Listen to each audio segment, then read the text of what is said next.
when I first became a leader in my early 30s, I was promoted into a fairly high level director position in government, in the federal government.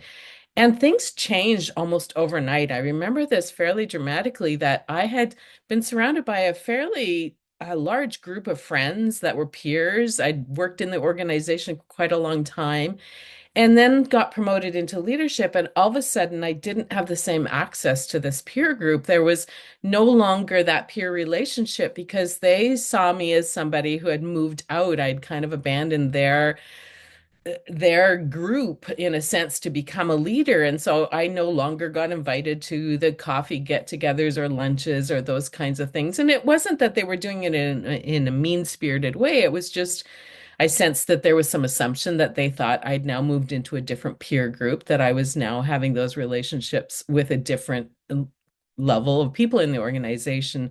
But that wasn't really happening at the leadership level to the same degree. People had become more isolated. And it feels like the higher you move up in the hierarchy, the more and more you isolate. It becomes kind of that pyramid where you become more and more lonely in that the situation. And I remember really feeling that. I was still fairly young. I was a new mom at the time too, so I was feeling kind of lonely in learning to navigate these two situations.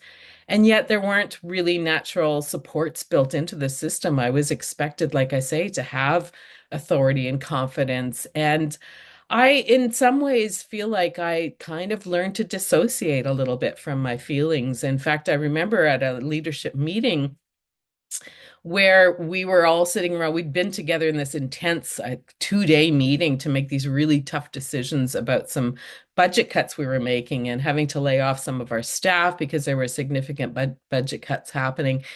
And at the end of the meeting, I looked around and I could sense this real intensity of emotion in the room. And we were just going to leave the room and nobody was going to talk about that part of the experience. And I said to the regional director general, my boss, I said, don't you think we should maybe go around the room and just check in with how people are feeling? And I was met with kind of this wall in the room. And one of the managers, one of my peers, turned to me and said, feelings have nothing to do with management.